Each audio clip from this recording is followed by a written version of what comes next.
नमस्कार। एसटिभी च्याटमा यहाँलाई हार्दिक स्वागत छ। म प्रकाश गिरी।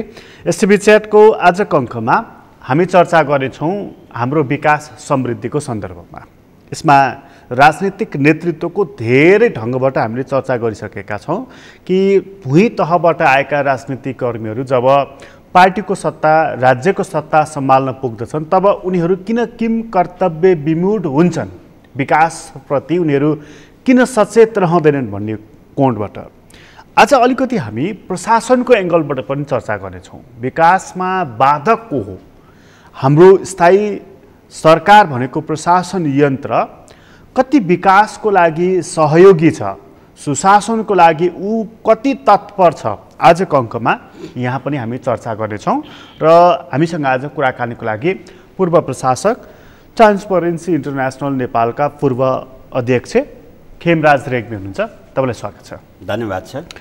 अब प्रशासनमा बसेर पनि काम गरिहाल्नुभयो, त्यो अनुभव छँदै नै छ। हजुर। यता बाहिर आइसकेपछि पनि ट्रान्सपरेन्सी इन्टरनेसनल जस्तो संस्थामा बसेर काम गर्नुभयो। हजुर। आज हामी कुराको सुरुवात चाहिँ धेरै मानिसहरू के भन्छन्, जस्तो 72 सालकै कुरा सम्झने हो भने धेरै मान्छेहरू पार्टीहरूले के भन्थे भने राजनीतिक सङ्क्रमण चाहिँ अन्त्य भयो, अब विकास हो, अब समृद्धि हो भनेर उनीहरू भन्ने गर्दथे। अहिले तपाईँले यसो सम्झिँदाखेरि हाम्रा पार्टीका नेताहरूले त्यति बेला भनेको कुरा चाहिँ त्यो पब्लिकलाई यसो फकाउन फुल्याउनका लागि भनेको वाक्य रहेछ जस्तो लाग्छ कि वास्तवमा यिनीहरूले चाहँदा गर्दा भगीरथ प्रयत्न गर्दा पनि विकास समृद्धि चाहिँ ल्याउन नसकेका रहेछन्। के लाग्छ यहाँलाई?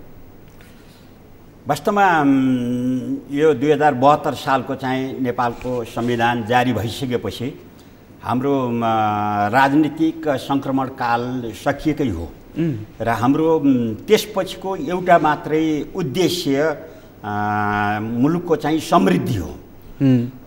समृद्धिको चाहिँ यात्रामा मूलत के हो भनेदेखिलाई चाहिँ राजनीतिक नेतृत्व तह इमान्दारिताका साथ लाग्नुपर्ने अवस्था हो। तर चाहिँ नेपाली जनताले जुन हिसाबले भनौँ न मुलुकमा चाहिँ यो 72 सालको संविधान ल्याउन अथवा राजनीतिक सङ्क्रमण काललाई समाप्त गर्नको लागि आफ्नो जीव ज्यानको चाहिँ बाजी थापेर चाहिँ आन्दोलनहरू गरे, क्रान्ति गरे र त्यसपछि आउने जुन सुखद कल्पनाहरूको चाहिँ एउटा परिकल्पनाहरू चाहिँ गरे, त्यो अनुसार हुन सकेको चाहिँ देखिएन। अझै पनि के भयो भनेदेखिलाई चाहिँ अझ नेपाली जनताले त के गरे भनेदेखिलाई चाहिँ कुनै एउटा पार्टीलाई पूर्ण बहुमत नदिँदाखेरिको परिणाम हो यो राजनीतिक अस्थिरता हुनु, सरकारमा अस्थिरता हुनु र साथसाथै चाहिँ प्रशासनिक संयन्त्रले पनि चाहिँ तदारुकताका साथ काम नगर्नु चाहिँ यो एउटा चाहिँ स्थिर सरकार नभएको कारणले हो भन्ने एउटा चाहिँ सोचाइ थियो र त्यही आधारमा उनीहरूले चाहिँ एउटा पार्टीलाई करिब 2/3 बहुमत पनि चाहिँ दिएर पठाएका हुन्।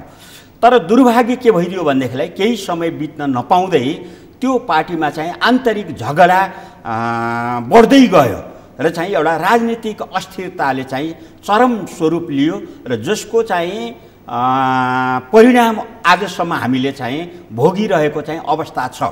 त्यसो हुँदाखेरि वास्तवमा यो चाहिँ न त हिजो भनौँ न राजनीतिक स्थिरताको लागि आन्दोलन गर्ने जनताहरू चाहिँ यसले गलत गरेका थिए, न त वास्तवमा चाहिँ आफ्ना नेताहरूलाई चुनेर पठाएर एउटा स्थायी सरकार, स्थायी व्यवस्थालाई चाहिँ स्थायित्व दिनको लागि चाहिँ उनीहरूले जुन मतदान गरे त्यसमा उनीहरूको चाहिँ गल्ती थियो।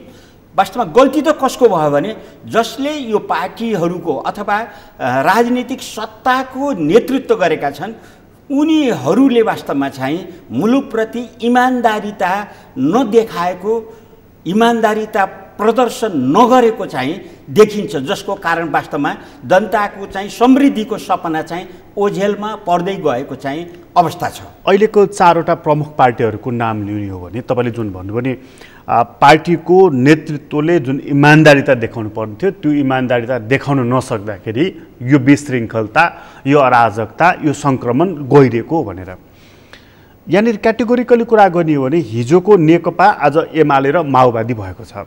हिजोको एमाले नै भनेर कुरा गरौँ, त्यति बेलाको प्रधानमन्त्री केपी ओली, उहाँको दोष के हो जसले गर्दाखेरि यो सङ्क्रमण भयो?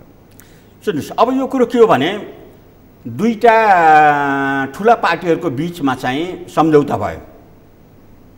तत्कालीन चाहिँ नेकपा एमाले र तत्कालीन चाहिँ माओवादी केन्द्रको बिचमा, र उनीहरूले चाहिँ चुनाव चिन्ह चाहिँ त छुट्टा छुट्टै लिएर चाहिँ लडे, तर उनीहरूको चाहिँ घोषणापत्र एउटै थियो। अर्थात् उनीहरू चाहिँ चुनाव सम्पन्न भइसकेपछि एउटै पार्टी बन्ने भनेर चाहिँ जनतालाई त्यो सबै त्यो दिए। हामी चाहिँ एकै हुन्छ, एउटै पार्टी हुन्छौँ भनेर त्यो आश्वासन दिए जनतालाई चाहिँ, अनि जनताले पनि विश्वास गरेर दिए। तर बिचमा चाहिँ के भयो भने अब हुन पनि दुईभन्दा बढी पार्टीहरूको चाहिँ मिलेर सरकार बन्छ अथवा पार्टी एकीकरण हुन्छ भने त्यहाँ चाहिँ के हुन्छ भने त्यो शक्तिको चाहिँ बाँडफाँड हुनैपर्ने हुन्छ, है कि? जहाँ पनि त्यो शक्तिको बाँडफाँड चाहिँ न्यायोचित ढङ्गले हुन सकेन भने अनि त्यहाँ चाहिँ आन्तरिक झगडा लफडाहरू चाहिँ उत्पन्न भइहाल्छ। त्यही सन्दर्भमा चाहिँ तत्कालीन नेकपा एमालेको चाहिँ अध्यक्ष र नेकपा माओवादीको अध्यक्षको बिचमा चाहिँ 3 बुँदे हो क्या सायद चाहिँ सम्झौता भएको चाहिँ सबैलाई चाहिँ जानकारी छ। अर्थात् प्रधानमन्त्री सरकारको नेतृत्व चाहिँ आधा गर्ने र त्यही हिसाबले चाहिँ पार्टीको अध्यक्षता पनि चाहिँ संयुक्त रूपमा गरे पनि चाहिँ कार्यकारी अधिकार दुवैले चाहिँ प्रयोग गर्ने भन्ने सम्झौता छ। र त्यसमा साथी 2 जना बसेको पनि हामीलाई थाहा छ, विष्णु पौडेलजी र चाहिँ अर्कोतिरबाट चाहिँ जनार्दन शर्मा।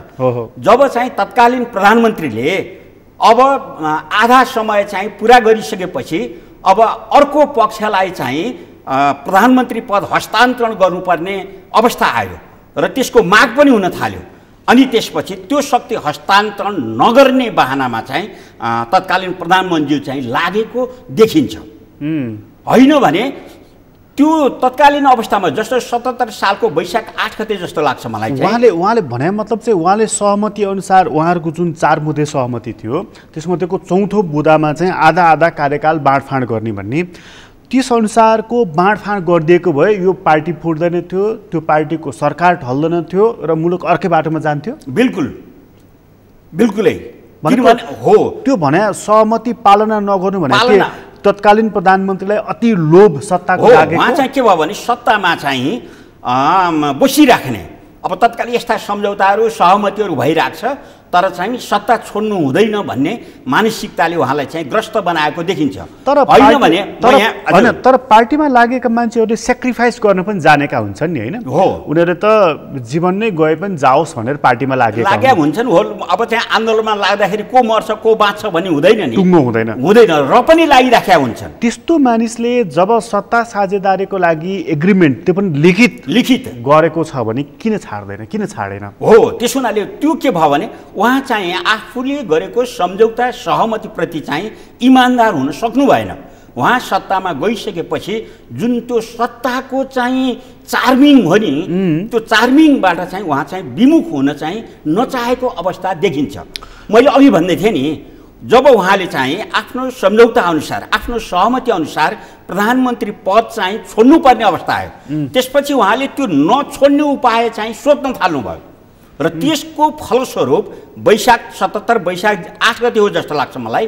आवश्यकतै नभएको बेलामा, कसैले मागै नगरेको बेलामा, कुनै त्यस्तो परिस्थिति नै सिर्जना नभएको अवस्थामा पनि यो चाहिँ अध्यादेश ल्याउनु भयो। यो राजनीतिक दल सम्बन्धी चाहिँ अध्यादेश ल्याउनु भयो, जहाँ कि चाहिँ 40% होइन केन्द्रीय समितिमा र 40% संसदीय दलमा चाहिँ हुनुपर्नेमा त्यो र भन्ने चाहिँ शब्द हटाएर वा गराउनु भयो। किनभने उहाँको चाहिँ केन्द्रीय समितिमा 40% पनि नपुग्ने अवस्था थियो। भनेपछि संसदीय दलमा उहाँको चाहिँ 40% भन्दा बढी हुन सक्थ्यो। भनेपछि यो सारा चिजको प्रपञ्च, त्यो राजनीतिक दल सम्बन्धी अध्यादेश, 2 पटकको संसदको विघटन, त्यो सब चिजको पछाडिको मूल उद्देश्य भनेको मैले सरकार छाड्नु नपरोस् भन्ने चाहिँ हो। सिर्फ त्यो बाहेक अर्को केही पनि होइन। त्यस पछाडि अर्को एउटा उद्देश्य, पवित्र उद्देश्य हुन सक्छ कि सक्दैन कि यो मैले सरकार छाड्नु पर्यो भनेदेखि सरकार अस्थिर हुन्छ, मिलिजुली सरकारतर्फ जान्छ, त्यो राम्रो हुँदैन। 5 वर्षलाई पाएको म्यान्डेट 5 वर्षमै पुऱ्याउँ, यो पवित्र उद्देश्य हुन सक्थ्यो कि सक्दैन थियो?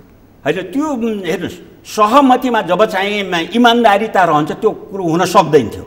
ल त्यो सम्बन्धमा पनि अब भित्री कुराहरू के हुन् हामीलाई थाहा छैन, तर त्यही 77 सालको भदौ 26 गते हो कति गते उहाँहरूले चाहिँ फेरि सहमति गर्नुभएको छ।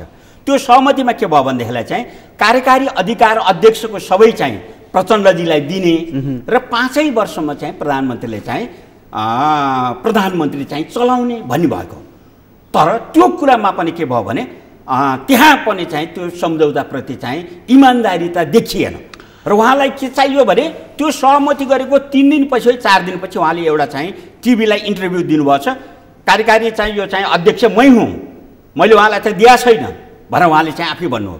त्यसो हुँदाखेरि के भयो भने शक्तिको बाँडफाँड नहुँदाखेरि अनि त्यो चाहिँ जुन पार्टीहरू मिलेर चाहिँ एउटा संयुक्त पार्टी बनाए हुन्छ त्यहाँ चाहिँ असन्तुष्टि झाँगिँदै जान्छ र त्यसैको परिणाम चाहिँ उहाँले कुनै पनि शक्ति, चाहे पार्टीको कार्यकारी अधिकार होस् चाहे चाहिँ यता सरकारको चाहिँ कार्यकारी प्रमुख होस्, दुईटै शक्ति चाहिँ छोड्न नचाहेको हुनाले उहाँले के गर्नुभयो भने बरु तँलाई दिनुभन्दा म चाहिँ संसद नै विघटन गरिदिन्छु भनेर संसदले चाहिँ अकाल मृत्यु वरण गर्नुपर्ने अवस्था आएको। त्यो के हो भने सिर्फ सत्ताको उपभोग गर्ने लालसाले भएको कुरा हो। यो चाहिँ केपी ओलीको हो। प्रचण्डको चाहिँ मूल दोष के हो? अरू खुद्रा मसिना त थुप्रै दोष होला नि, यो खास गरी सङ्क्रमण गहिरेर जानुपर्ने अवस्था सिर्जना हुनुमा प्रचण्डजीको मूल दोष चाहिँ के हो? अब यस्तो छ, अब हामीले त चाहिँ बाहिर देखेका कुराहरू चाहिँ लाई विश्लेषण गर्ने कुराहरू हुन् होइन। उहाँले चाहिँ त म प्रधानमन्त्री 5 वर्ष हुन्न, हालाकि 2.5 वर्ष सम्झौता भएको छ, तर एउटा पद त मलाई चाहियो, कार्यकारी अध्यक्ष चाहिँ दिनुहोस् होइन। तपाईँ पनि अध्यक्ष हुनुहुन्छ, मिलेर जुलेर काम गरौँला भन्ने हो।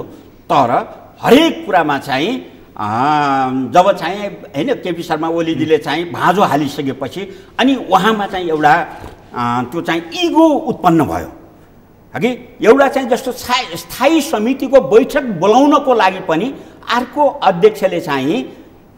अध्यक्षलाई चाहिँ निवेदन दिनुपर्ने र त्यो निवेदनमा पनि चाहिँ अर्को पक्षलाई चाहिँ अलिकति चाहिँ के भनौँ त्यसलाई चाहिँ होच्याएर अलिकति हेपेर जवाफ दिने चाहिँ परिपाटी भइसकेपछि अनि प्रचण्डजीले त्यहाँ चाहिँ धैर्यता राख्न सक्नु भएन र उहाँले चाहिँ 19 पढ्ने जुन चाहिँ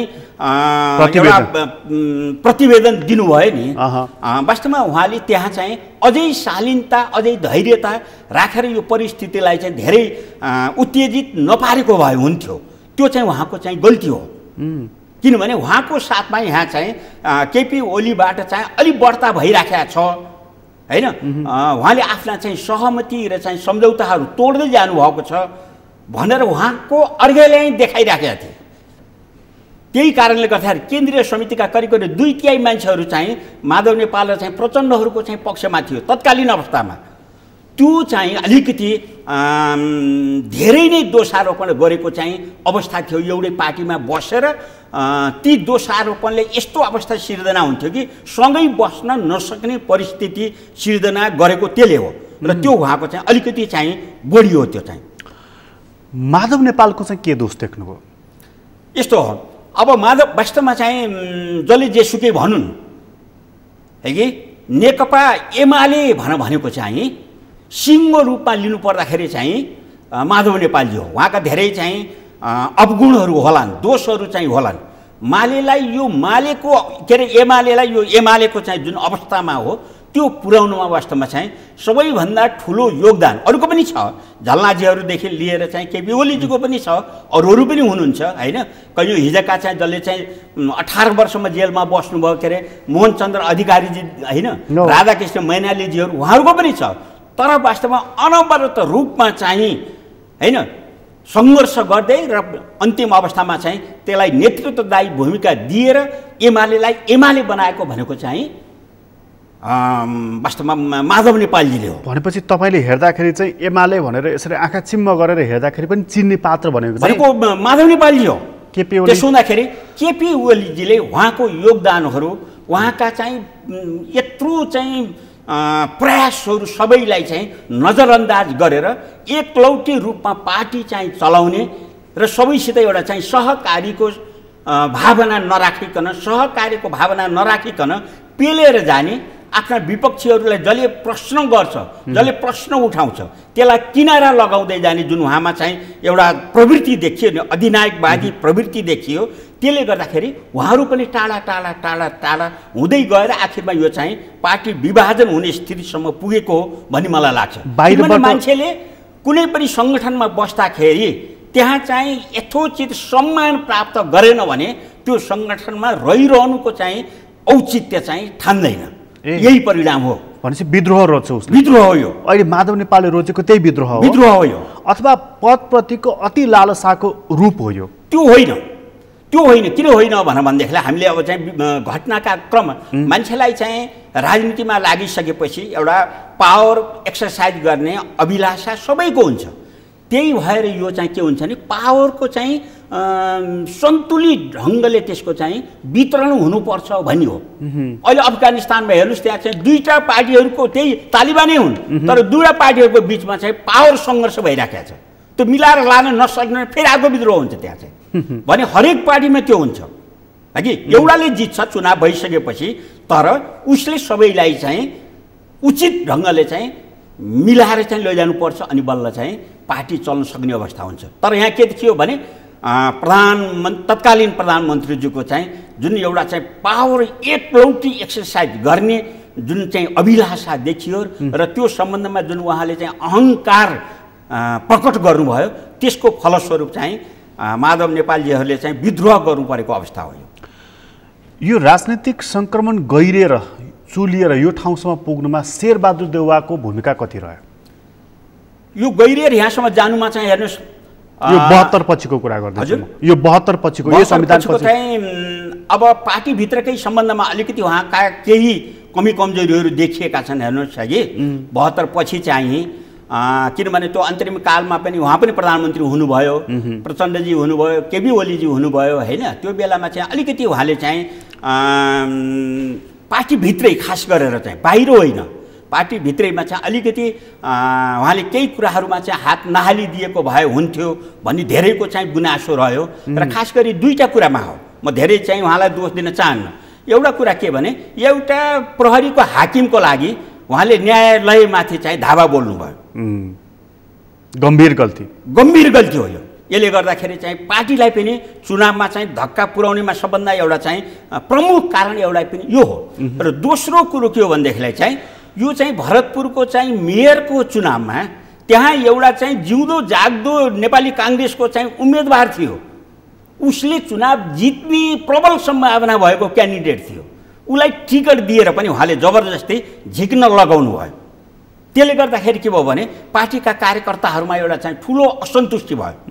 उहाँले वास्तवमा चाहिँ अरू चाहिँ सानातिना चाहिँ अब कमी कमजोरीहरू भएका होला, तर वास्तवमा चाहिँ आन्तरिक पार्टी राजनीतिमा चाहिँ उहाँले गरेका यी दुईटा ठुला चाहिँ गल्तीहरू हुन्। यो अहिलेको सत्ता सङ्घर्षमा चाहिँ उहाँको मूल दोष के हो? अहिले यो सत्ता सङ्घर्षमा मैले त यो केही पनि देखिदिनँ। होइन, यहाँ प्रचण्ड, केपी ओली र माधव नेपाल तीन पात्रको जुन हामीले चर्चा गऱ्यौँ, उहाँहरूको सत्ता सङ्घर्षले पार्टी फुट्यो, सरकार गुम्यो। त्यहाँ चाहिँ त्यो खण्डमा, त्यो प्रकरणमा शेरबहादुर देउवाको दोष के हो? मैले त शेरबहादुरजीको यस सम्बन्धमा चाहिँ केही पनि देख्दिनँ। किन देख्दिनँ भने त्यो नेकपा फुटाउन, त्यो सरकार ढाल्न उहाँको कुनै भूमिका रहेको देख्नुभयो? होइन, सुन्नुहोस् न, अब यो संसद विघटन हुन्छ भन्ने कुराको त कसैले परिकल्पनै गरेका थिएनन्। किनभने बहुमत प्राप्त होइन दलको नेता जो चाहिँ प्रधानमन्त्री छ, उसले संसद विघटन गर्न सक्ने पाउने कुनै पनि प्रावधान चाहिँ हाम्रो संविधानमा छैन होइन। यो कुरो चाहिँ अदालतले पनि पुष्टि गरिदिइसकेको अवस्था हो, तर उहाँले गर्नुभयो। त्यसको विरोधमा चाहिँ सम्पूर्ण चाहिँ भनौँ न अरू प्रजातान्त्रिक शक्तिहरू चाहिँ यो संविधानमाथिको चाहिँ यो अतिक्रमण हो होइन। त्यत्रो आन्दोलन गरेर, जनआन्दोलनदेखि लिएर यत्र आन्दोलनहरू गरेर ल्याएको चाहिँ जुन सङ्घीय गणतन्त्रात्मक लोकतान्त्रिक एउटा चाहिँ प्रजातान्त्रिक लोकतान्त्रिक व्यवस्था छ, त्यो अनुसार बनेको संविधानमाथि चाहिँ जुन चाहिँ अतिक्रमण भयो हैन, त्यसलाई चाहिँ धुजा पार्ने चाहिँ प्रयास भयो। त्यसपछि सबै विपक्षी दलहरू चाहिँ एक ठाउँमा भएको स्थिति हो। त्यसमा पनि उहाँले चाहिँ त्यो चुनाव घोषणा गरिसकेपछि पनि वास्तवमा चाहिँ शेरबहादुरजीले ल ठिकै छ, अब चाहिँ यो चाहिँ गलत कदम चाहिँ हो, तर चाहिँ चुनावमा जानु एउटा चाहिँ प्रजातान्त्रिक प्रक्रिया हो, हामीले यो चाहिँ चुनावमै जानुहुन्न, चुनावै हुन दिनुहुन्न भन्ने हिसाब किताबले आन्दोलन गर्नु हुँदैन। यो चाहिँ संविधानमाथिको चाहिँ अतिक्रमण चाहिँ हो, यसको हामी सबैले सशक्त रूपले विरोध चाहिँ गर्नुपर्छ। तर चुनावमा जाने भन्ने कुरो अदालतले भनिदिएछ भने हामी त्यसको लागि तयार हुनुपर्छ भनेर भन्नुभयो। उहाँले वास्तवमा चाहिँ वातावरण बिगार्न चाहिँ कहीँ कतैबाट चाहिँ उ गरेको छैन, बरु त्यही पार्टीभित्रका चाहिँ नेताहरूले गलत भयो यो चाहिँ हैन, हामी चाहिँ यो संसद विघटन गरेको कुरालाई चाहिँ जोरदार ढङ्गले विरोध गर्नुपर्छ, आन्दोलन गर्नुपर्छ र चुनाव हुन दिनु हुँदैन भन्नेमा चाहिँ लाग्नुभयो हैन। हो, प्रतिगमनै भन्नुभयो। प्रतिगमनै भन्नुभयो, वास्तवमा प्रतिगमन पनि हो, तर उहाँले चाहिँ त्यसमा पनि शालीनता अपनाएको स्थिति छ, नम्बर 1। नम्बर 2, जब चाहिँ संसद पुनर्बहाली भइसक्यो त्यस बेलामा पनि उहाँलाई चाहिँ प्रधानमन्त्री हुनको लागि सबै पार्टीहरूले चाहिँ जोड गरेकै हुन्, उहाँकै दलले पनि। तर उहाँले पनि के भने, जबसम्म चाहिँ यो चाहिँ परिस्थिति परिपक्व हुँदैन तबसम्म चाहिँ प्रधानमन्त्री हुनको लागि चाहिँ हतारिनु हुँदैन भनेर उहाँले चाहिँ त्यो स्थिति रोक्दै जानुभयो। त्यो वास्तवमा हतारिनु हुने थिएन भन्ने कुराको अवस्था त जब चाहिँ तत्कालीन प्रधानमन्त्रीले चाहिँ विश्वासको मत गुमाउनु भयो, त्यसपछि 76-2 अनुसार चाहिँ 2/2 भन्दा बढी दलको मिलेर सरकार बनाउने चाहिँ अवसर राष्ट्रपतिले दिनुभयो हैन। त्यो बेलामा हुन सके त सकेन, किनभने सङ्ख्यै पुग्दैन।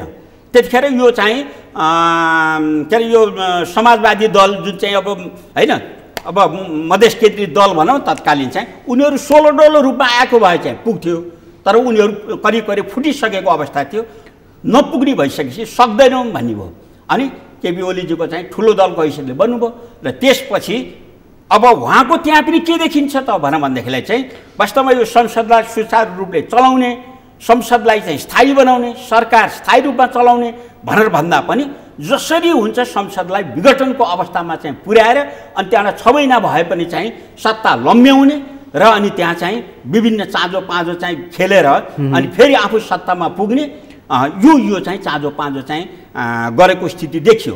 तर त्यो बिचमा के भयो त भनेर भन्नु होला भन्देखिलाई जो वास्तवमा चाहिँ यो संविधान चाहिँ बचाउनु पर्छ, यो संविधान बचेन भने हाम्रो चाहिँ यो सङ्घीय लोकतन्त्र गणतन्त्रात्मक चाहिँ जुन चाहिँ लोकतन्त्र छ वास्तवमा चाहिँ यो चाहिँ समाप्त हुन्छ, संविधान डिरेल हुन्छ अनि हामी फेरि एउटा चाहिँ क्याओसमा चाहिँ एउटा अन्धकारमा चाहिँ जान्छौँ भनेर के गरे त भनेर भन्दाखेरि वास्तवमा चाहिँ एमालेका चाहिँ जुन विद्रोही शक्ति हो भनौँ हैन, उनीहरूले चाहिँ आफ्नो सांसद पदलाई चाहिँ धरापमा पारेर उनीहरूले चाहिँ शेरबहादुरजीलाई चाहिँ ल हामी चाहिँ त्यो 76-5 अनुसारको चाहिँ प्रधानमन्त्रीमा तपाईँलाई चाहिँ सहयोग गर्छौँ भनेर हैन उनीहरूले चाहिँ साथ दिएपछि बल्ल चाहिँ शेरबहादुरजी चाहिँ प्रधानमन्त्री हुनुभएको। यदि 76-5 नभएको भएदेखि हजुर शेरबहादुर देउवा प्रधानमन्त्री हुने ढोका हुन्थेन र केपी ओली सरकारबाट हट्ने पनि ढोका हुन्थेन। उहाँ चाहिँ अब चुनावमा जानुहुन्थ्यो तर चुनाव हुन सक्थ्यो सक्दैन थियो।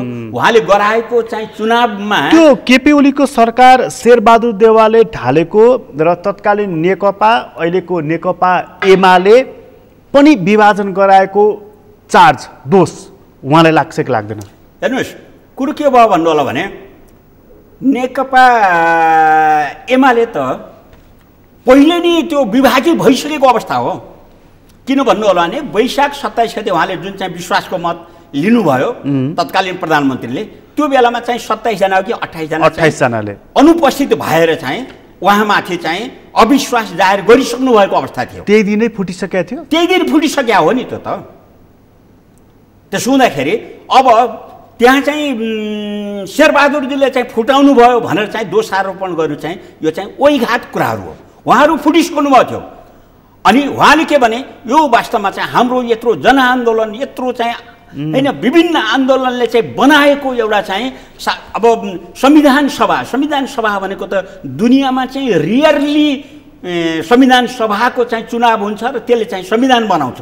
त्यसरी बनाएको संविधान पनि अकालमै अब यसको पनि मृत्युवरण हुने भयो भने योभन्दा मुलुकलाई ठुलो हैन घाटा अथवा त्यो चाहिँ मुलुकको लागि दुर्भाग्य त केही पनि हुँदैन भनेर सबै एक ठाउँमा उभिएर त्यसलाई चाहिँ जोगाउनपट्टि लागेको अवस्था हो। भनेपछि सरकार ढालेर सरकार बनाएको होइन, संविधान जोगाएको प्रजातन्त्र जोगाएको। तपाईँको दृष्टिमा चाहिँ त्यो सरकार ढलेर यो सरकार यो गठबन्धन नबनेको भए संविधान स्वाहा हुन्थ्यो? होइन, हेर्नु, संविधान त स्वाहा भइसकेको थियो, त्यसको आत्मामाथि त यस्तो प्रहार भइसकेको थियो कि त्यो चाहिँ त्यो वास्तवमा प्यारालाइसिस भइसकेको अवस्था थियो। तर त्यो संविधान स्वाहा हुँदाखेरि केपी ओलीको पनि त इज्जत कद बढ्दैन थियो नि? होइन, बढ्दैन थियो, तर उहाँलाई चाहिँ त्यो कुराको चाहिँ कुनै अहसासै भएन।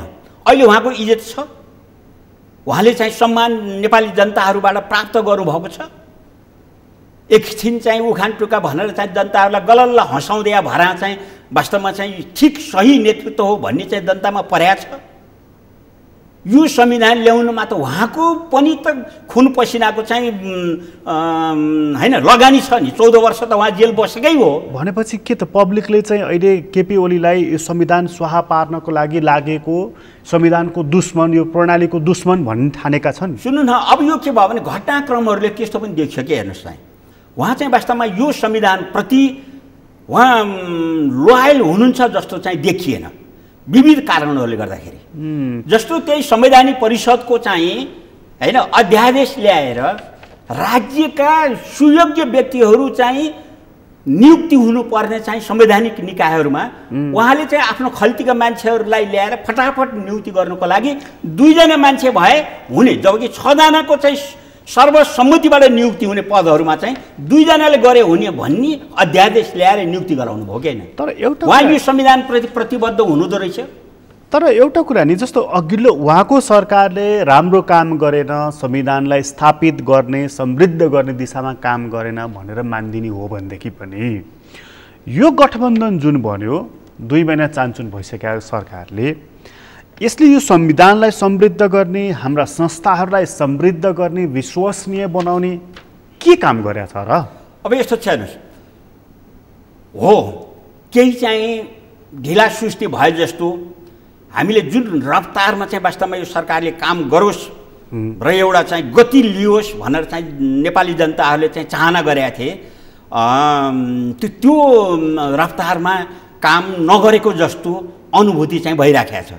तर एउटा कुरा के बुझ्नुहोस् भनेदेखिलाई चाहिँ तपाईँले कुनै एउटा रुख काट्नु पर्ने छ भने तपाईँले राम्रोसँग चाहिँ त्यो बन्चरो भनौँ अथवा हतियार चाहिँ त्यसलाई उदाउनु भएन भने है कि त्यसलाई चाहिँ के भनौँ त्यो चाहिँ उपयुक्त धारिलो बनाउनु भएन भने तपाईँले चाहिँ त्यो चाहिँ रुख ढाल्न सक्नुहुन्न।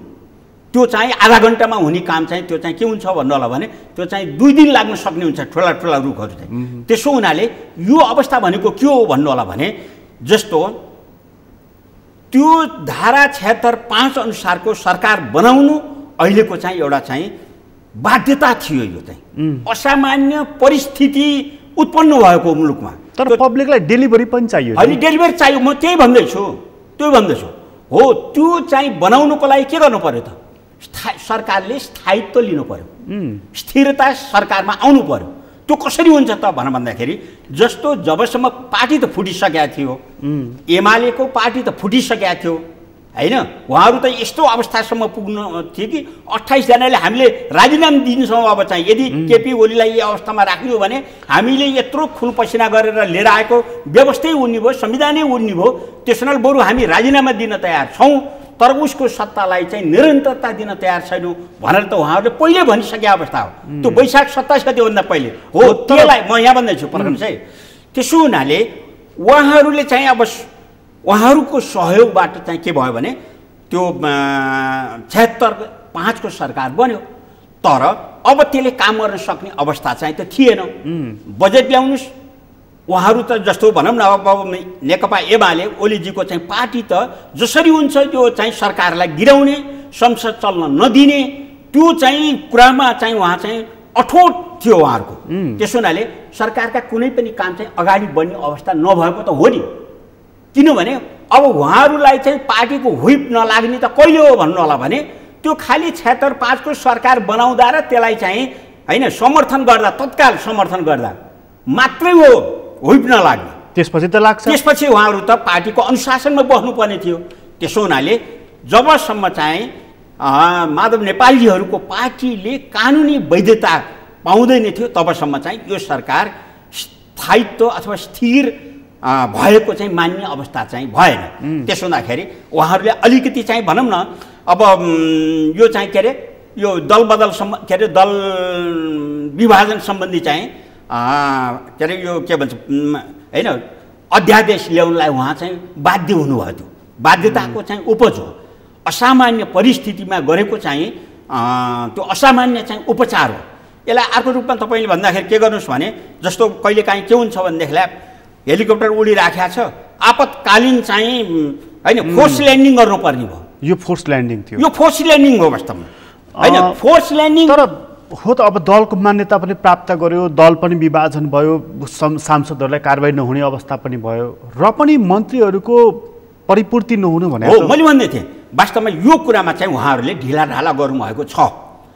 भदौ 9 गते जब चाहिँ होइन दलहरूले चाहिँ वैधानिक मान्यता प्राप्त गरिसकेपछि उहाँहरूले चाहिँ रात दिन खटेर भए पनि चाहिँ मन्त्रालयहरूको चाहिँ होइन कसले चाहिँ त्यहाँ चाहिँ अब त्यो आफ्नो पावर सेयरिङका कुरा ढिला भए पनि होस् भन्ने चाहेको देखियो होइन। यस्तो भयो अब यहाँ के भने सानातिना कुराहरूमा चाहिँ बढी शङ्कालु भएको अवस्था भयो। जस्तो माधव नेपालजीहरू केमा शङ्कालु हुनुभयो भने अब केपी ओलीजीले चाहिँ सर्वोच्चमा चाहिँ रिट हाल्नुभएको छ, त्यसले फेरि हामी कहीँ न कहीँको हुने हो कि भन्ने कुरामा उहाँहरूलाई चाहिँ शङ्का भयो। त्यसो भने त्यो पर्खम भन्ने चाहिँ उहाँहरूको त्यो अवस्था रह्यो। अनि यता चाहिँ समाजवादीको चाहिँ के भयो भनेदेखिलाई अब फेरि सरकार गठन भइहाल्यो भने असन्तुष्ट मान्छेहरू चाहिँ पार्टी छोडेर जान सक्छन्, अर्को पार्टी गठन गरेर जान सक्छन्। यो चाहिँ त्यो दल सम्बन्धी चाहिँ विधेयक चाहिँ खारेज भएन अथवा त्यो निष्क्रिय भएन भनेर भने उहाँहरू पनि डराउनु भयो।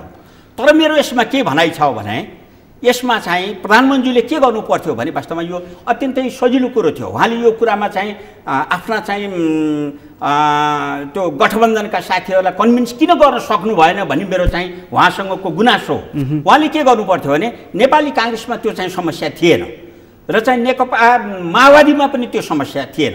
त्यसो हुनाले उहाँहरूले चाहिँ सन्तुलित रूपमा मन्त्रालयहरूको विभाजन गरिसकेपछि उहाँहरूले आफ्नो मन्त्रालयका भागमा परेका चाहिँ मन्त्रालयहरूमा चाहिँ तत्काल मन्त्रीहरू नियुक्ति गर्नु पर्थ्यो र उहाँहरू दुईजनालाई पनि के भन्नु पर्थ्यो भने अब मुद्दा हार्यो भने त यसै पनि जस्तो भनौँ न होइन अब जस्तो माधव नेपालजीहरूको चाहिँ सर्वोच्चले हराइदियो अरे एकछिन मानव उहाँहरूको सांसद पद रहेन अरे तर उहाँहरूको चाहिँ 6 महिनासम्म चाहिँ ती मन्त्रीहरूले चाहिँ कन्टिन्युएसन गर्न सक्ने अवस्था थियो। त्यसपछि फेरि पनि गर्न सक्ने अवस्था हुन्थ्यो होइन। अरू मान्छेहरूलाई गर्नुपर्ने गर्न सक्ने अवस्था हुन्थ्यो नम्बर 1 होइन भने पनि उहाँहरूले के गर्न सक्नुहुन्थ्यो भने जस्तो उहाँहरूको भागमा 5-6वटा मन्त्रालयहरू त अहिले सामान्यतया सोचिराखेको अवस्था हो। यादवजीले 2 जना मन्त्रीहरू पठाइदिने होइन, माधव नेपालजीले 2 जना मन्त्रीहरू पठाइदिएर सहयोग गरेर यो क्याबिनेटलाई चाहिँ अलि होइन त्यसलाई चाहिँ एक्टिभ बनाउनुको लागि उहाँले सहयोग गर्न सक्नुहुन्थ्यो। कमसेकम त्यो 2 जनालाई चाहिँ उहाँहरूको भागमा परेका अरू मन्त्रालय पनि हेर्ने गरी चाहिँ जिम्मा दिन सकिन्थ्यो। अहिले त 17 अब 16 भयो भने 16 मन्त्रालय प्रधानमन्त्रीकै काँधमा छ। यो चाहिँ गठबन्धनकारी दलहरूलाई कन्भिन्स गर्न नसक्नु प्रधानमन्त्रीको चाहिँ यसमा कमी देखियो यो चाहिँ। अनि र त्यसमा त्यो कुरो चाहिँ सहयोग नगर्नु चाहिँ उहाँहरूको कमी कमजोरी देखियो। गठबन्धनमा रहेका चाहिँ उहाँले 2 जना चाहिँ सबैले कसैले पनि चाहिँ होइन नकार्न नसक्ने 2 जना मन्त्रीहरू पठाउन सक्नुहुन्न आफ्नो पार्टीबाट। यो चिजले फाइदा चाहिँ केपी ओलीलाई भयो होला नि त। हो उहाँले चाहिँ के गर्नुभयो भनेदेखिलाई चाहिँ अहिलेसम्म सरकार बनाउन सकेका छैन, यसले के काम गर्ला भनेर चाहिँ सरकारको चाहिँ आलोचना चाहिँ गर्ने चाहिँ मौका दिनुभयो। र यही आधारमा उहाँले अब बाँकी जुन 1.5 वर्ष छ त्यसमा पार्टीको सङ्गठन निर्माण गर्नको लागि पनि त उहाँलाई मद्दत पुग्यो कसलाई केपी ओलीजीलाई। अब यस्तो त्यो चाहिँ अब प्रतिपक्षले त के गर्छ भने सत्ता पक्षले गरेका कमी कमजोरीहरूलाई देखाएर जनताको चाहिँ मन आकर्षित गर्ने र आफ्नो पट्टि चाहिँ आकर्षण गर्ने हो। त्यो चाहिँ होइन स्वाभाविक हो। त्यसो हुँदाखेरि यो कुरा चाहिँ अहिलेको सत्ता गठबन्धनले चाहिँ के आशा देखाएको छ अथवा चाहिँ अघिल्लो सरकार र यो सरकारमा कुनै भिन्नता रहेन? होइन मुख्य कुरा आशा त के हो भन्नु होला भने मान्छेमा के हुन्छ भन्नु होला भने तपाईँले चाहिँ अब यहाँ चाहिँ गुन्डागर्दी हुन्छ, डकैती हुन्छ भन्ने भयो भने तपाईँ आनन्दले सुत्न पाउनुहुन्न है कि, तपाईँ आनन्दले सुत्न पाउनुहुन्न। तर यहाँ चाहिँ प्रहरी चाहिँ घुमिराखेको छ र यहाँ चाहिँ चोरी डकैती अथवा चाहिँ गुन्डागर्दी हुँदैन भन्ने भयो भने तपाईँले चाहिँ मस्तले निदाउनुहुन्छ। त्यसो हुनाले कमसेकम यसले के गरेको छ यो चाहिँ सरकारले भने जनतालाई दिएको सबैभन्दा बहुमूल्य चाहिँ ढाडस हो। यो चाहिँ लोकतन्त्र अपहरण हुँदैन। यो अब प्रतिगामी कित्तामा यो चाहिँ संविधान जाँदैन, कसैले लान सक्दैन, सुरक्षित भयो भन्ने कुराको जनतालाई सबभन्दा ठुलो चाहिँ त्यो हो। र केही कुराहरू चाहिँ भएका पनि छन्, जस्तो अब यही अब अरू त खासै भएकै छैन भने मन्त्री नै छैन, प्रधानमन्त्रीले चाहिँ भ्याउनुहुन्न। उहाँ चाहिँ त 50वटा भन्दा बढी संस्थाहरूको निकायहरूको अध्यक्षता गर्ने चाहिँ व्यक्ति हो। उहाँ चाहिँ सबै युनिभर्सिटीको चान्सलर उहाँ नै हो। यस्ता अरू कुनै कैयौँ परिषदहरू हुन्छन्, त्यो परिषदको अध्यक्ष हो भने काम त भएकै छैन होइन। उहाँ त वास्तवमा चाहिँ त्यहाँमाथि पार्टीको लफडा पनि छ, पार्टीको पनि अब चाहिँ छ, त्यसमा पनि अब त्यो लफडामा पनि त्यहाँ भित्रभित्रबाट यसो अलिअलि चाहिँ होइन त्यो चाहिँ छ। त्यसैले उहाँ त्यता पनि व्यस्त हुनु परेको छ। अब यही यस्तो छ, मन्त्रीहरूले पूर्णता प्राप्त गरेका छैनन्, सरकार फुल स्पिडमा जानै सकेका छैन। यहाँनिर अलिकति प्रशासन जोडौँ। हामी कहाँ चाहिँ के भन्छौँ भने विकासको बाधक भनेको चाहिँ कसलाई, यो खुट्याउनु पर्ने अब बेला आएको छ। मानिसले अब यो धेरै राजनीतिक लफडा, झगडा, तान, बोली, गाली, गलोज योभन्दा विकास, रोजगारी, समृद्धि यो खोजेका छ नि। तपाईँको नजरमा चाहिँ विकासको बाधक को हो? होइन, यस्तो हो, सबभन्दा ठुलो कुरो त के हो भनेदेखिलाई चाहिँ राजनीतिक नेताहरूको चाहिँ प्रवृत्ति हो। म अझै पनि भन्छु र मैले पहिलेदेखि नै भन्दै आइराखेको छु र म प्रशासनमा लामो समय बसेँ पनि र चाहिँ जिम्मेवार पदहरूमा बसेँ, जहाँ राजनीतिक नेतृत्वले इमान्दारीपूर्वक चाहिँ वास्तवमा चाहिँ विकास निर्माणदेखि लिएर होइन सुशासनका कामहरूमा चाहिँ ध्यान दिएको छ। त्यहाँ चाहिँ कर्मचारीहरूबाट कुनै किसिमको चाहिँ बाधा व्यवधानहरू आएको चाहिँ मैले महसुस गर्दिनँ। मैले तपाईँलाई यही कार्यक्रममा पनि भनेको थिएँ, तिनै इन्जिनियरहरू हुन्, तिनै सचिव हुन्, तिनै डिजीहरू हुन् होइन। पहिलाको चाहिँ भौतिक योजना मन्त्री हुँदाखेरि चाहिँ 4-4 महिनामा सरुवा हुन्थे र चाहिँ खास कामै केही हुन पाएको थिएन। बसन्त नेङमाङजी हुँदाखेरि, अब अहिले नयाँ मन्त्रीहरूमा त्यो मैले भन्ने उदाहरण दिने मौकै पाएको छैन है। बसन्त नेङमाङजी आउँदाखेरि तिनै सचिव हुन्, तिनै डिजी हुन्, तिनै इन्जिनियरहरू, काम त सुचारू रूपले भयो, विकासले गति पनि लियो।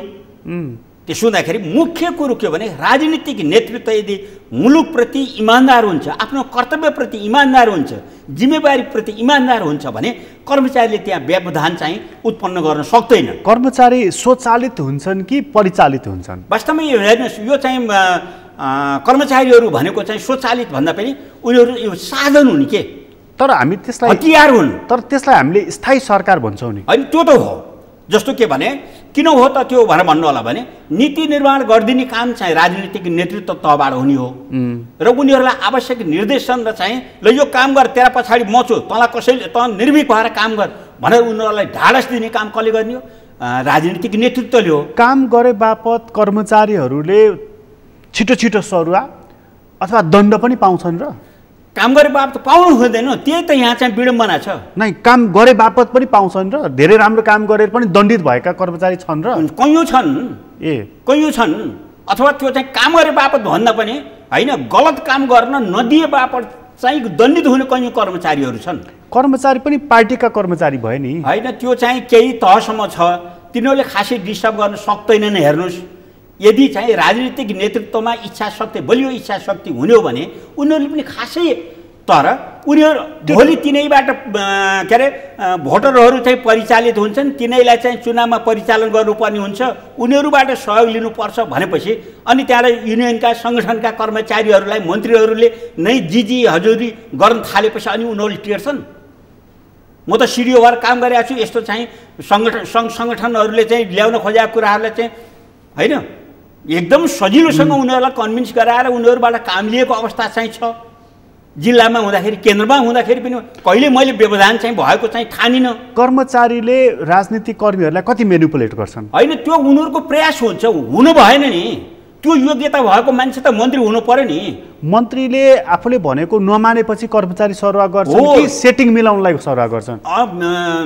कतिपय चाहिँ सेटिङ मिलाउनको लागि सरुवा गर्छन्। दुईजना मिलेर खाने, दुईजना मिलेर, अथवा भनौँ न उनीहरू चाहिँ कहिलेकाहीँ दलालको रूपमा, कहिले बिचौलियाको रूपमा कर्मचारीहरूलाई प्रयोग गर्न चाहिँ चाहने। सिधै मन्त्रीले कर्मचारीसँग यो ठेक्का मिलाइदिए बापत तपाईँलाई यति, मलाई यति कमिसन चाहिन्छ भन्छन्। भन्दा पनि के हुन्छ भन्नु होला भने अब उनीहरू आफै चाहिँ कर्मचारीहरूलाई यसमा यसो गरिदिनुहोस् न भन्ने हुन्छ। भने मतलब पहिला चाहिँ सुन्नुहोस्, तपाईँले भनेको कुरा म फेरि अहिले भन्न चाहन्छु।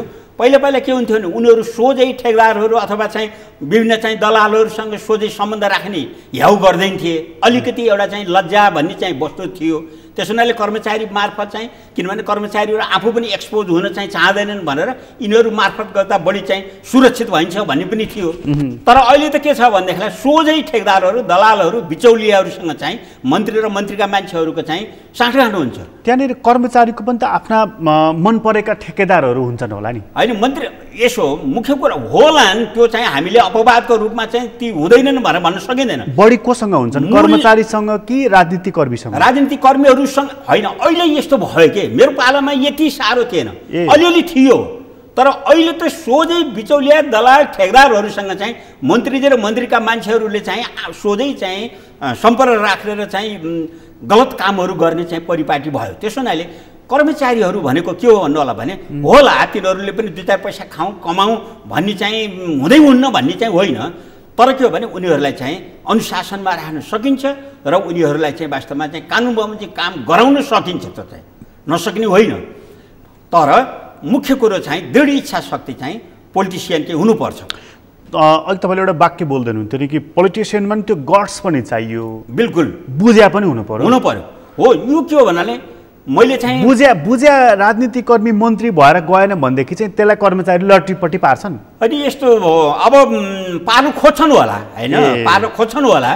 तर चाहिँ कुरो के हो भनेर भन्नु होला भने यदि उसमा इमान्दारिता छ मन्त्रीहरूमा भने उनीहरूले गर्न सक्दैन। इमान्दारिता भने शान्तिको कुरामा लोभ नगर्ने र देशप्रति समर्पित मान्छे। मैले भने नि नेता हुनको लागि दुईटा गुण चाहिन्छ। हेर्नुहोस्, योग्यता पनि चाहिन्छ। योग्यता भनेको चाहिँ कमसेकम त्यो कुरो सबै कुरो जान्दैन मन्त्रीले, तर उसले भनेपछि बुझ्ने र त्यसको विश्लेषण गर्न सक्ने क्षमता हुनुपर्छ, नम्बर 1, होइन।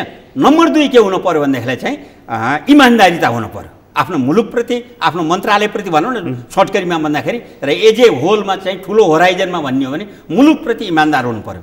योग्यता र चाहिँ इमान्दारिता भएको व्यक्ति चाहिँ मन्त्री हुनुपर्छ। सरकार यहाँ चाहिँ भागबन्डाको लागि चाहिँ अहिले गैरलाई चाहिँ लगेर मन्त्री दिने अनि त्यसपछि काम भएन भनेर चाहिँ मान्छेहरूलाई चाहिँ निराशा बनाउनु हुँदैन। त्यसो भएर अहिलेको सरकारको बारेमा म चाहिँ के निवेदन गर्छु तपाईँ मार्फत भने वास्तवमा जनताहरू चाहिँ निराश हुन थालिसकेका छन् है। तपाईँहरूलाई असिलो पर्या हो, तपाईँहरू एउटा चाहिँ असामान्य परिस्थितिबाट गुज्रेको अवस्था पनि हो, तर तपाईँहरू अब एउटा चाहिँ सेफ ल्यान्डिङ गरिसक्नु भएको छ। अब तपाईँले चाहिँ आफ्नो गतिलाई चाहिँ अथवा आफ्नो चाहिँ गन्तव्यलाई चाहिँ तपाईँले चाहिँ स्पष्ट पार्नुपर्छ, तुरुन्त गति लिने चाहिँ काम गर्नुपर्छ, ढिला भइसक्यो। आज चाहिँ अवस्था कस्तो छ भने हरेक निकायहरू विवादित, सरकारमाथि विश्वास छैन, अदालतमाथि पनि प्रश्न उठिराखेको छ, संसदमाथि त प्रश्नै प्रश्न छ। जब हाम्रा संस्थाहरू यति अविश्वसनीय हुन्छन् नि, यसले त एउटा सिस्टम फेलियरको अवस्थामा लैजाँदैन र? होइन होइन, त्यो परिस्थिति चाहिँ उत्पन्न हुन्छ है कि। त्यसो हुँदाखेरि यो सबभन्दा ठुलो कुरो के हो भन्नु होला भने जनता सार्वभौम छन् भनिन्छ नि, होइन। जनताका प्रतिनिधि मूलक संस्था कुन हो भने संसद हो। वास्तवमा त्यो संसदकै अहिले हेर्नुहोस् त हालत कस्तो छ। त्यही त, यस्तो वास्तवमा विद्रूप परिस्थिति छ त्यहाँको चाहिँ, होइन। अब हामीलाई त भन्न पनि लाज लाग्ने छ। आज महिला सांसदहरूलाई पुरुष सांसदहरूले उचालेर भकुन्डो खेले चाहिँ खेलाएको चाहिँ यस्तो विद्रूप, होइन, अवस्था चाहिँ हामीले संसदमा देख्नु परेको छ। र हामी अब चाहिँ संसदीय व्यवस्थाका चाहिँ हिमायती, प्रजातन्त्रका हिमायती, होइन, भन्दैछौँ। त्यसो हुनाले वास्तवमा संसदीय प्रणाली, लोकतान्त्रिक प्रणाली, हैन जनतामा रहेको सार्वभौम सत्ताको कदर गर्ने व्यक्तिले संसदलाई निर्वाध रूपमा चल्न दिनुपर्छ र यस्ता किसिमका चाहिँ विद्रूप चाहिँ संसदीय प्रणालीले त हामीले भन्यौ तर गर्नु हुँदैन भन्ने मेरो भनाइ हो। संसदीय प्रणाली त हामीले भन्यौ तर त्यसलाई धान्न सक्ने काँध क्षमता ज्ञान चाहिँ रहेनछ भन्नु पर्यो। अब यस्तो हो, अब हामी अझै त्यो लायक चाहिँ नभएका हौँ कि भन्ने चाहिँ शङ्का व्यक्त गर्ने स्थिति त भयो। तर यही संसदीय प्रणालीको लागि भनौँ न अब 7 सालदेखि चाहिँ आन्दोलन गर्दै गर्दै आएको अवस्था हो।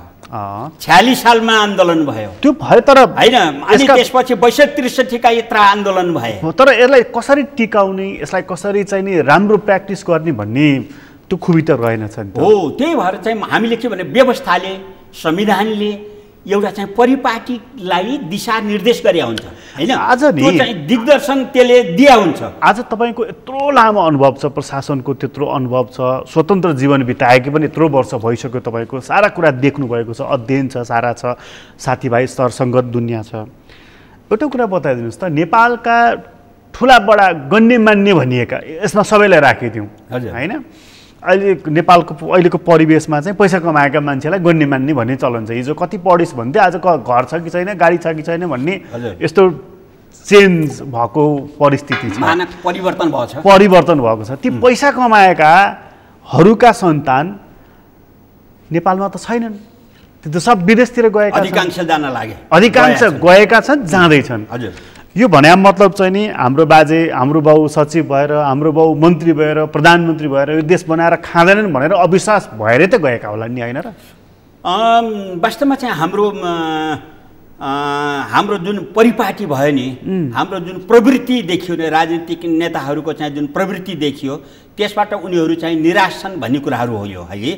म ट्रान्सपेरेन्सीमा छँदाखेरि मैले धेरै हाई स्कुलहरूमा 11-12 क्लासका विद्यार्थीहरूलाई चाहिँ तिमीहरू चाहिँ विदेश नजाऊ, मुलुकको र चाहिँ आफ्नो भूमिको चाहिँ महत्त्व के हुन्छ भन्ने कुराहरू इजरायलको इतिहास हेर, भुटानीहरूले अहिले चाहिँ सुखसाल बितायो होला, तर उनीहरूको चाहिँ हैन हृदयको आवाज सुन, त्यस हुनाले यो मुलुकलाई राम्रो बनाउने तिमीहरूको पनि जिम्मेवारी छ हैन। तिम्रो गाउँ ठाउँमा हुने भ्रष्टाचार, अनियमितता र अव्यवस्थाको लागि आवाज उठाऊ हैन। तिम्रा चाहिँ कोही नेता छन् अथवा कुनै तिम्रा बाबुबाजी ठाउँमा छन् भने उनीहरूलाई यो कुरा चाहिँ भन भनेर मैले चाहिँ 12-15वटा चाहिँ स्कुलहरूमा भनौँ न अब चाहिँ यो कुराहरू भने के। मैले मेरा छोराछोरीलाई बाहिर पठाएको छैन, म सचिव हुँ है कि, मैले जान कहिले प्रेरणा पनि गरिनँ, नजाऊ भने बरु चाहिँ है कि। उनीहरूले चाहिँ लुकेर छिपेर त्यो के अरे यो फारमहरू भर्दाखेरि पनि मैले भगवान्सँग प्रार्थना गर्थेँ त्यो नपरोस् भनेर, डिबी चिट्टाहरू चाहिँ त्यो सुन्दाखेरि किन। तर उनीहरू चाहिँ यहाँ चाहिँ कार्यालयमा जाऊ, त्यहाँ चाहिँ हैन अतिरिक्त चाहिँ रकम खुवाएर बल्ल काम लिनुपर्ने अवस्था छ। अस्पतालमा जाऊ, आफ्नो मान्छे चाहिएको छ। तपाईँ स्कुलमा भर्ना हुन जाऊ राम्रो स्कुलमा, त्यहाँ चाहिँ सोर्स फोर्स चाहिएको छ अथवा चाहिँ अकुत सम्पत्ति चाहिँ खर्च गर्नु परेको छ। हो, यो अवस्थालाई चाहिँ वास्तवमा राजनीतिज्ञहरूले मिनिमम जनताका चाहिँ आवश्यकताहरू सहज र सरल रूपमा पाउने वातावरण सिर्जना नगर्दासम्म चाहिँ उनीहरू चाहिँ यहाँ चाहिँ अडिने स्थिति छैन। हो, मलाई चाहिँ त्यही यसैलाई अर्कै प्रश्नलाई अर्को एङ्गलबाट गर्दाखेरि चाहिँ जस्तो तपाईँले त आफ्नो सन्तानलाई रोक्नुभयो, रोक्ने कोसिस गर्नुभयो र रोक्नुभयो, तर तपाईँकै साथीहरू जो चाहिँ सचिवबाट रिटायर्ड भए तिनका सन्तान यसो सम्झनुहोस् नेपालमा कतिका होलान्, अहिले मन्त्री भएकाहरू, सांसद भएकाहरू, प्रधानमन्त्री भइसकेकाहरूको सन्तानलाई यसो सम्झनुहोस्, ती कहाँ छन्, कहाँ पढेर आएर अथवा कहाँ छन् तिनीहरू। जो देश बनाउँछु भन्छ त्यसकै सन्तान यहाँ नरहनु, पढ्न जानु कुरालाई मैले नराम्रो भनेको होइन, पढेर नेपाल आउनु पर्यो नि त। सिप लिएर आऊ, पैसा लिएर आऊ, ज्ञान लिएर आऊ, तर उतै बस्ने, उतै पढ्ने र 6 महिनामा एकचोटि मेरो छोरो अस्ट्रेलियामा छ, छोरी अमेरिकामा छ भनेर जाने र 3 महिनापछि फर्केर आएर यसै गरी मिडियामा गफ दिने मान्छेहरूले देश बनाउँछन् त। होइन त्यही त, यो चाहिँ सबभन्दा शङ्का गर्नुपर्ने उनीहरूप्रति छ। तपाईँले एकदम ठिक भन्नुभयो। जस्तो हाम्रो पालामा पनि के हुन्थ्यो भनेदेखिलाई विदेशमा पढ्न जाने कुरो हुन्थ्यो हैन, उनीहरू त्यहाँ चाहिँ तालिम लिएर पढेर आएर फेरि यहाँ चाहिँ सेवा गर्थे। हो त हैन, कयौँ चाहिँ विश्वविद्यालयहरूमा पढेर जानै पर्यो, त्यो त जानै पर्यो, ज्ञानको लागि त जानै पर्यो। अहिलेका मान्छेहरू यहाँबाट अमेरिका अथवा चाहिँ अस्ट्रेलिया गएका तिनीहरू फर्केर आउँदैनन्। तिनीहरूको बाबुआमाको चाहिँ बेहाल यति छन् कि, यस्तो छ कि त्यो तपाईँले परिकल्पना गर्न सक्नुहुन्न। उनीहरू चाहिँ अब मर्ने ग्यारेन्टी भइसक्यो, अघि मर्ने ग्यारेन्टी भयो भनेपछि अनि बल्ल उनीहरू चाहिँ अब बुवा बाँच्नुहुन्न, अब आमा बाँच्नुहुन्न, ल त्यसो भए म आउँछु, बाँच्ने सम्भावना छ भने त्यो आउँदैन। वास्तवमा एउटा चाहिँ छोरालाई चाहिँ आफूले कति मिहिनेत परिश्रम आफूले खाइ नखाई राम्रो स्कुलमा पढाएर चाहिँ हुर्काएर होइन उच्च शिक्षा प्राप्त गरोस् भनेर पठाएछन्। अनि ती बाउ आमालाई चाहिँ बिरामी हुँदाखेरि पानी खुवाउने मान्छे समेत नभएको स्थिति छ है कि। मेरो एकजना साथी को त उहाँको त कस्तो भन्दाखेरि एउटा छोरा अमेरिका, एउटा छोरा अस्ट्रेलिया। अमेरिका बस्ने छोराले चाहिँ ल मेरो अंशले त्यो बाउले बनाएको घर चाहिँ त्यो घर बेचेर पैसा पठाइदिएसम्म पनि भन्यो। यहाँ चाहिँ उनीहरू बिरामी हुँदा छिमेकीले चाहिँ अस्पताल पुर्याइदिनु पर्ने अवस्था छ। कस्तो बिजोको स्थिति होला। मलाई त यो भन्दाखेरि अलिकति असहज लाग्छ। म एउटा कुरा यो अप्रिय हो तर म भन्छु है, यो सबै चाहिँ नेताहरूले चाहिँ यो मुलुक बनाउनेहरूले सुनुन्। वास्तवमा चाहिँ नेपाली आमाले पहिला चाहिँ भूपी शेरचनले लेख्नुहुन्थ्यो, नेपाली आमाहरूले छोरा होइनन् लाउरे जन्माउँछन् भनेर भन्नुहुन्थ्यो नि भन्ने कविता थियो है कि। त्यो सम्झनुहोस्। र अहिले मैले त के भन्छु भने हाम्रा नेपालका चाहिँ जुन चाहिँ उच्च घराना अथवा चाहिँ होइन सम्पन्न मान्छेहरू छन् उनीहरू त वास्तवमा एडप्टेड मदर अथवा एडप्टेड फादर हुन् कि भन् जस्तो लाग्यो। किनभने उनीहरूले छोरो छ भन्ने छ तर छैन। तर त्यो छोराले जुन एउटा होइन तपाईँले आफ्नो छोरालाई स्पर्श नगरेसम्म चाहिँ त्यो छोराप्रतिको माया र चाहिँ आत्मीयता अनुभूति नै गर्नुहुन्न। तपाईँले चाहिँ त्यो चाहिँ ल्यापटपमा चाहिँ यसो बाबु भनेर मुसार्या भरा हुँदैन। उसको गाला सुमार्न पाउनुपर्छ चाहिँ बाउआमाले, अनि बल्ल त्यो त वात्सल्यता चाहिँ परिपूर्ण हुन्छ।